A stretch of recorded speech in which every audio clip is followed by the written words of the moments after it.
I'm sorry, could you say that again? It's not a complicated question. Does Donald Trump appear anywhere in the Epstein files? I didn't say it was a complicated question. I just didn't hear you, so my apologies.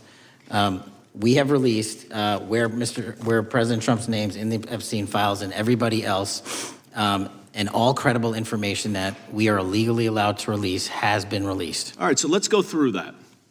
You're referring to court orders that prohibit you from releasing grand jury testimony under Rule 6E. Is that what you're referring to when you say as the law allows? That's a piece of it. Really? What other evidence do those 3 court orders you cited prohibit from being released? Information that was collected pursuant to those search warrants that were limited in fashion. Wrong. That's not what the court order says, and that's not under 6E. And you're talking, and I said that's 6E, and I said there was others, and I'm answering that there are sealed court order documents. There are protective orders. They are unsealed as part of discovery given to Ghislaine Maxwell. They are no longer sealed. That's just not true. We can argue about it all you want. Okay, well, you agree that there are, so your testimony here is that the reason why you are not releasing all of the videos that you have acknowledged, there are so many, and that the FBI spent thousands of hours of reviewing, the photographs, the photographs that you have. You're saying that you're not releasing those because there's a court order requiring them to be sealed? Is that your testimony? Never said that about the videos. On the totality of the videos, of the thousands of images that were seized pursuant to the search warrants executed at the time, the overwhelming majority of that video is pornographic material that was downloaded from the internet and child sexual abuse material. We will never release that. Well, as you should not release the victims. But if there are videos that relate to others who Epstein trafficked to, such as maybe Prince Andrew, or photographs, that you have total control to release. Yes, and if it exists. And so why haven't you released it? Why are you supposing that that is a fact when in fact it is false? Are you saying that you're saying that none of the videos relate to anything relevant to the Jeffrey Epstein trafficking ring? Every single video that we have collected pursuant to the prior search warrants has been examined for the last 10 years. And every single video has been utilized for whatever prosecutions were able to be legally brought. I'm not asking about prosecutions. I'm asking about why you aren't releasing the full Epstein files, including the names of people who were involved in the sex ring that you promised to do before you became FBI director. I just told you, I'm not going to release downloaded porn of I'm not children asking on the about internet. that. Fine. I'm asking about all the other files. What other videos? Tell me. Tell me. That's what I'm asking. Tell me. You're saying there are no videos that would be relevant to anyone else involved in the Jeffrey Epstein sex ring. Pursuant to Mr. Acosta's collection of information based on the search warrants. That's all we have in our possession. And I'm asking you, that stuff. That's all we got. I'm not asking all you got. I'm asking you, in that stuff, there's nothing that's related to any other sex traffic, any other people engaged with Epstein in underage sex. That's correct. To my knowledge, no. Okay. Let's talk about the witness interviews. 302s of witness interviews. Those are not subject to the court order. Those are not subject to any fictional sealed order for a search warrant. Why aren't you releasing those with the redacted names of the victims? We are releasing as much as legally allowed. That's why we went back to the courts. How is that not legally allowed? Sir, do you know how court orders work? Do you know how protective orders work? Actually, Do you know how Mr. Patel, I was a real prosecutor for 10 years. I know exactly how. So I was a fake one?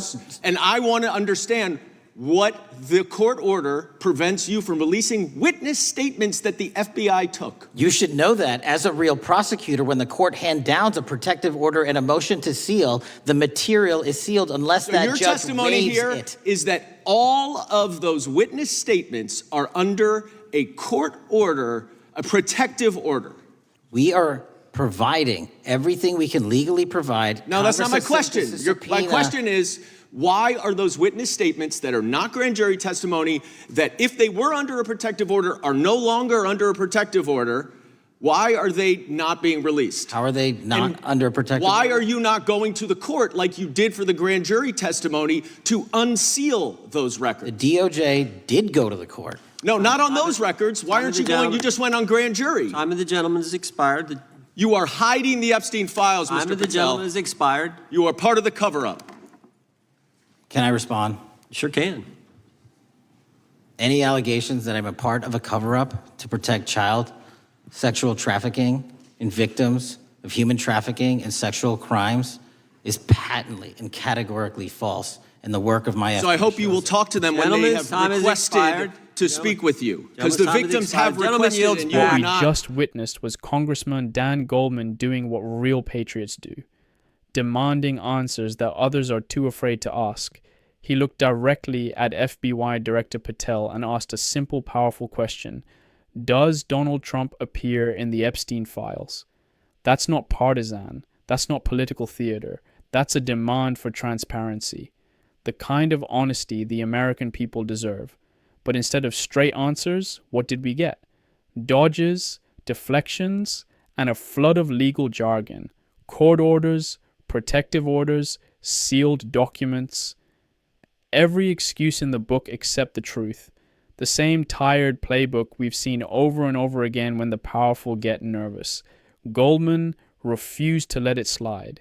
He kept pressing, he kept demanding clarity, and he made it clear that no one, not Trump, not anyone, should be shielded from accountability. This isn't about party loyalty. It's about justice. For too long, survivors of Epstein's crimes have been ignored, while the names of the rich and powerful remain locked away. Goldman's stand today wasn't just about one case. It was about exposing a system that too often protects privilege over principle. When Patel claimed everything legally releasable had already been shared, Goldman called out the contradiction. He knew better, and he made sure the American people saw through it. That's leadership. That's courage. That's what fighting for the truth looks like. So let's be clear. Dan Goldman isn't backing down, and neither should we. This is what it means to be a patriot, not waving a flag while ignoring corruption, but standing up for justice even when it's uncomfortable. If you believe in truth over power and victims over predators and in accountability for everyone, subscribe to Patriot Voice of the Left, share this message and stay with us, because the fight for justice isn't over and together we make sure it never gets buried.